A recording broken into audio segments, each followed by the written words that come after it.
Welcome to the Sabrena Realty Hour, brought to you by Sabrena and Mark with Sabrena Realty Associates, where we talk all things real estate and community. Good morning, Mark.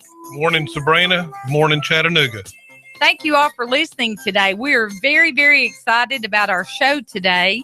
We are so honored to have here in the studio with us today, Randy Fairbanks. Now, I know everybody knows Randy Fairbanks. That's just a household name by now. Randy Fairbanks, he is the county commissioner for District 1, which is the Saudi Daisy area. And he's with us here today. He is also a CPA. He owns his own firm there on Hickson Pike. Is that on Hickson Pike, Randy? It is. I'm up on Hickson Pike. And so we're going to talk about some things related to tax returns, and then we'll get into some politics. What I was hoping you could do today, Randy, is maybe share with our listeners, you know, it is tax season time. And I'm not seeing much of you nowadays because I know you're covered up to about April the 15th, aren't you? Yeah, it's pretty busy right now. It's pretty busy. Somebody told me the other day this time of year is my non-flip-flop time of year. This is when I have regular shoes on this time. But yes, the load has done started, and we're pretty busy up at the CPA office. I noticed when you came in this morning, it looks like you're slimming down a little bit too. So I know you're working hard. I could tell it looks like you're getting all slim and ready for those flip-flops. You know, I was hoping today you could kind of share with anyone listening that maybe owns a home, maybe give them some tips or some information, letting them know what they can claim when they filed their taxes this year. There may be some items that you can share with them that they can claim that they may not be aware of.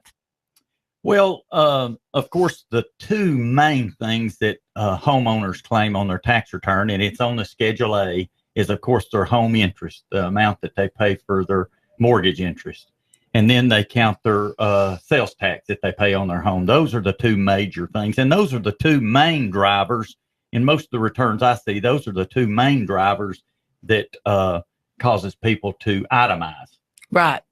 And, and there's a few other little things that you can count there that, you know, if you have if you've closed a mortgage and you pay points on there, they count that as interest paid too. So you count those, you can count those on your income tax. Now, you talking about closing costs? So if someone's bought a home, and let's say that they bought a home for $100,000 and they paid 3% closing costs, $3,000, are you saying they can claim that as well? Well, not necessarily totally all the closing costs. It's the amount on there that they indicate is points, which is really points is a same way of paying interest, some interest up front. Right. And so that's why that's deductible. So if they were getting a mortgage with a 4.5% interest rate and they bought that mortgage rate down to 3.5%, they would be able to count that amount that they used to buy down that interest rate. Yes, that's the same as prepaid interest is the way they look at it. So that's what they would be able to count the points. Well, you know, that's great incentive for buying a home is being able to count that mortgage interest deduction. That's been something that has been a threat to be taken away year after year. I know I've gone and lobbied for the realtors on many occasions to keep that mortgage interest deduction. Are you hearing any talks that may go away anytime in the future? Hadn't heard anything about that, but you make a good point there. The reason we should lobby to keep that is, I mean, buying a home for young people is a main investment. And something, and that's a good incentive for them buying a home is that they can count that on their taxes. Absolutely. And when they buy a home, of course, they're building equity, and that's a great investment. That's something when they sell later, they can make money and use it towards something else. You know, it amazes me, Randy, how that this younger generation seems to want to rent versus own a home. And, you know, the rental rates are at a 15-year high. I mean, what you get to rent for $900 a month compared to what you can buy in a home, there's just a huge, huge difference. You know, we sat down with my oldest son, he's going on 24. But when he was 21, he came and sat down with us, and he wanted to rent an apartment. He had this big idea that he and his buddies were going to rent this apartment, and they were going to go in together. And so we sat down with him. His name's Ryan. We sat down with Ryan, Mark and I did, and we made a budget with him. And we showed him what he could buy in terms of a home versus rent. And that ended up being a no-brainer for him, thank goodness. And he ended up buying a home, and he found a fabulous home that had been renovated. It had new roof, new windows, new heat and air, all new for like $105,000. And his mortgage was virtually $700, whereas he was going to pay $900 a month for just a small, teeny, tiny apartment. So, I think that we should push home ownership and the American dream even more than we do. And having the option of writing off your mortgage interest and that kind of stuff, those are just pluses to owning a home.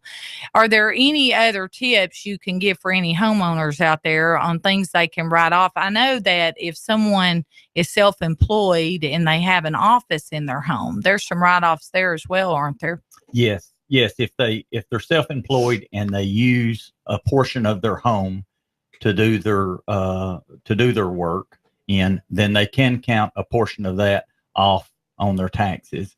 What they normally do is they keep up with the expenses that are directly associated with that room that they're using, and it has to be, the IRS says it has to be a separate dedicated room for their business. Right. And it can't just be a living room that they use all the time that they designate that. It's supposed to be a specific room that they designate that they use for their office.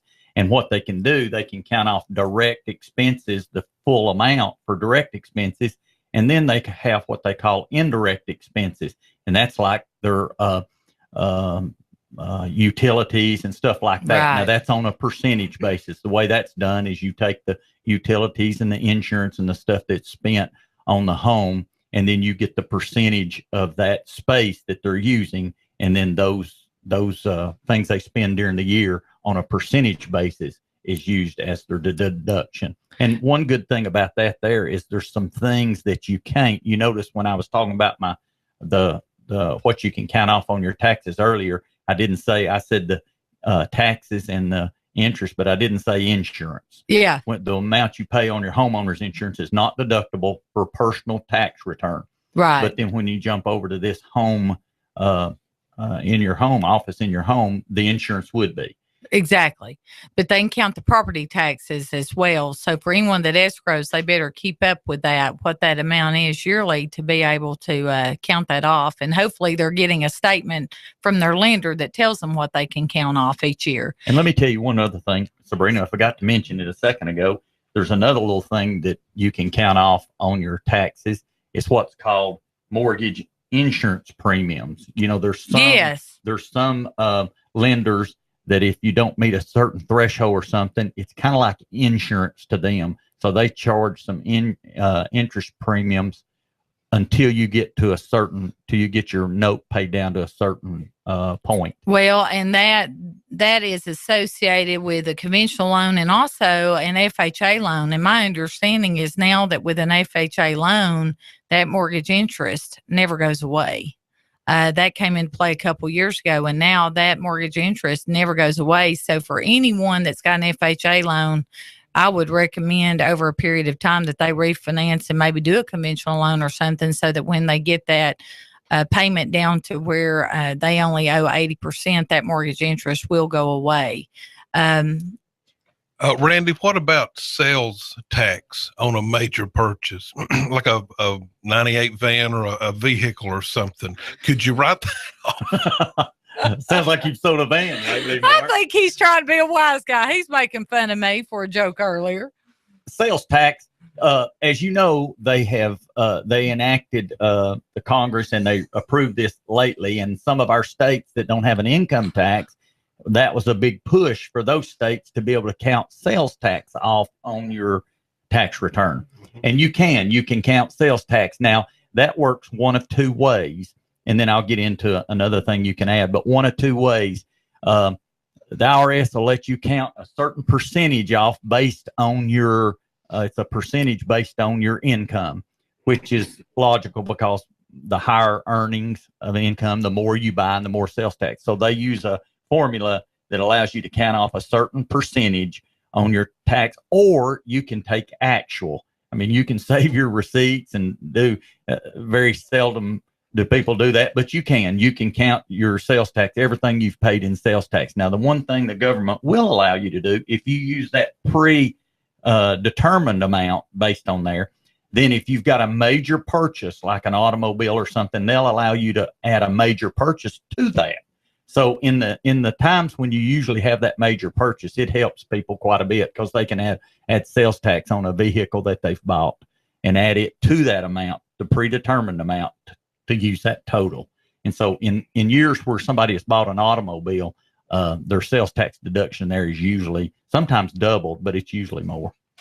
What about rental property for people that have, and I'm not talking about someone that's a big scale, 10, 20, 30 properties, but just an average Joe that's got a couple of rental houses or a duplex. What can they and can't they write off in that situation? Well, now that's a little different there because you're going from a personal, what we were talking about, a personal to a business. Right. So when they've got rental property, and I've got a couple of clients that I've got some that's got 1 or 2 rentals. I've got a couple of people that have, 30 and 40 pieces of rental property.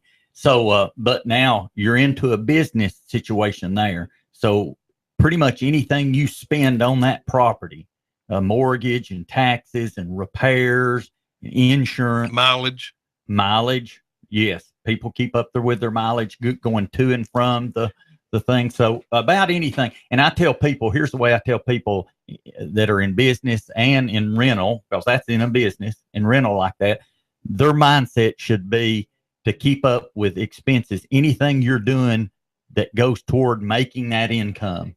So anything you do, anything they need to have I tell my clients, have the mindset of anything you're doing or going and doing, and it's because I've got these rental properties. Then that's the way you track that. That's the way you track your mileage. And then, of course, most of the things on rental property would be the normal things you would think about. It would be if you have a mortgage on it, if you pay the taxes on it, the insurance. This is where the insurance counts on this because it's a business. And then, of course, like you said, some mileage and repairs. I mean, you're constantly repairs and maintenance. Yeah, repairs and maintenance. People that's got those rental properties are constantly doing something. And that is also counted in on those. Now, Randy, you said that you're going into a business when you get into rental properties. Are most of your clients at that point, do they have their rental property set up in an LLC or some type of business, or are they still in their individual names? What are you finding, and what would be the pros and cons of doing that? It varies. Most of the the clients that I have do not specifically set those up in an LLC. And basically the ones that do, they're just trying to limit some liability there. And, but most of the ones I have don't, right. They don't have a corporation for it or any type of corporation. I mean, they just have a Schedule E on their tax return. That's on their personal tax return as rentals. Even the interesting one, even the guy I was talking about that has, I think he's up to about 32, 33 pieces of rental property now. He does have quite a few. And I mean, it's just on his personal income tax. I mean, he hadn't set up a corporation or anything. So, wow. And let me tell you an interesting one about that, Sabrina. This guy was from out of town. He moved down here from, and of course I won't give his name, but he might be listening now, but yeah, he moved down here from Ohio, and he has those 30 rental properties are in Ohio. They're up there. Wow. And he lives down here, and his wife works down here. And so she got transferred down here. So he continues to operate those properties in Ohio. And I asked him one time, I said, why wouldn't you sell those up there and then come down here and do it? And he said, well, as of right now, the market wise and everything, it's better for me to keep them up there. And I said, well, does that run you ragged going back and forth? And he said, no, I have somebody manage those properties for me in Ohio. They manage them, collect the rent and all that stuff and everything. And I said, okay. And I said, well, the number one question I got to ask you, is it somebody you can trust, that you have good confidence in and trust? And he said, oh, yeah, I trust him. I said, you know him well? He said, oh, I know him well. He said, matter of fact, it's my ex-wife. And she manages those for me up there. And I said, well, okay. You know, some people get along better after the divorce than they did before it, unfortunately. She's not hitting you, Mark, now. She's No, not directing that toward you. Hey, listen, I wouldn't try to train another one. I'm going to keep the one I got. Let me ask you this, Randy. For someone that may be looking at purchasing a home to flip, what would be some of the tax advantages for someone wanting to do that? Still, the same thing applies as we said a second ago. A flip is just basically a short term, what you would be doing if you're not going to rent the place. Because a lot of people, they'll buy a house to flip, and then toward the end, they'll decide, hey, am I going to go ahead and flip it and sell it and take my profit out, or rent it? So the same thing you do on a flip, you buy the house, and then you have all the expenses you have of fixing it up, all the expenses, and then you turn around and sell it, and that's your profit. It's what you paid for the house plus what you've put in it. That's the basis of the house, and then you turn around and sell it, and that's your profit. So basically the same rules apply there as applied earlier that I told you. If you're flipping a house, anything you spend on that house to get it ready to sell, those are expenses. Now, do you have many clients that are flipping a house, doing a 1031 exchange? And do you want to touch on that briefly without getting in the weeds too much? Because I want to leave some time here to talk politics. No, basically, most of my clients right now, most of my clients are doing the simple flips where they buy the property, fix it up and everything, and turn around and sell it. And that's basically what they're doing. Well, there's some good money in it. And, you know, the banks aren't paying a lot on savings accounts or CDs or anything like that. So people are finding that there's a lot of stability investing in real estate. And, you know, we have one investor, it's funny, like the one you're talking about that invested in Ohio. We have one out of California that's bought like 60 something properties through us, and we just love him. Yeah. I mean, we send him a Christmas gift every year. I would too. and let me add this, Sabrena, another thing, one of the such positives about the flips, of course, the people doing it make a little money. Right. The neighborhoods, we're doing one right now. Great over point. in East Ridge, and while the fella is over there working on it, the neighbors are just ecstatic because this house was run down and it was an eyesore. So one of the good benefits of people even having investment income or doing flips or something, it upgrades these neighborhoods where there's houses that are just, they ruin the neighborhood's looks. It's certainly, and that is a great point, magnificent point, because that's exactly what happens. So it only helps the neighborhood. It certainly doesn't hurt, and people should be thanking them and bringing them an apple pie over, shouldn't they, when they are renovating a home? Well, something I'm curious of, Randy, and you and I were newly elected, and we were just sworn in about, I guess it's been about 1.5 years now, hasn't it? Yeah. And I've never asked you this question, and I'm going to ask you on the air today. I'm just kind of curious, what interested you in running for county commission? I'd like for you to kind of tell me that and kind of what you felt your calling was. And then I'd like to kind of know what maybe has been the biggest surprise since you've been sworn in. Well, and I've always been, over the years, been involved in politics and interested in politics. But the main thing I think that makes one want to serve, and me specifically wanting to run and serve, is I like just getting things done and helping people. And that's the main thing. And we've discussed this before. The fun part of our job is, and I had one just this last week where, speaking of neighborhoods, there was some stuff that was in a house that was in their yard and stuff, and it made the neighborhood just look really, really bad. And the neighbors called me and said, "Can you help with this?" And we kind of helped get it cleaned up and stuff like that. That's the fun part of the job, being able to get to the root of the problem and help people out. I love doing that. I've always been, and I've told somebody this one time before. In my many years of at my church, I'd serve as the clerk. You know, of course, I like handling that money, Mark, but I'd serve as the clerk. And I've been a football official, you know this, for a number of years. Yeah. Well, I served as the treasurer in that group for several years and stuff. I just like taking care of situations and helping people and stuff. And that's what drove me to run for office. You do a great job too, because I know how sincere you are. We've talked a lot and I've gotten to know you over the past year and a half, and you're sincere. And I think that the residents of District 1 are well represented by you, Randy. And I say that for you on your behalf, because I know how sincere you are. I know how serious you take it. I know how hard you work. And for anyone looking to file their taxes, how would they get in touch with you? I'm located right there on Hickson Pike, and what I tell people, most people know where the bowling alley is on Hickson Pike. So I'm about a couple of blocks shy of the bowling alley toward Northgate Mall. There on the right side of Hickson Pike.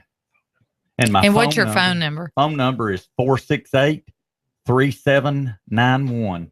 Thank you so much for being here with us today. You've provided a lot of valuable information, and hopefully people can find more and more stuff they can write off and keep more of their money in their own pocket this year when they file their taxes and not owe the government. Thank you so much, Randy. It's been a pleasure having you here with us today in the studio. Well, thank you, Commissioner Smedley, and Mark. Thank you so much. I appreciate it. We appreciate you.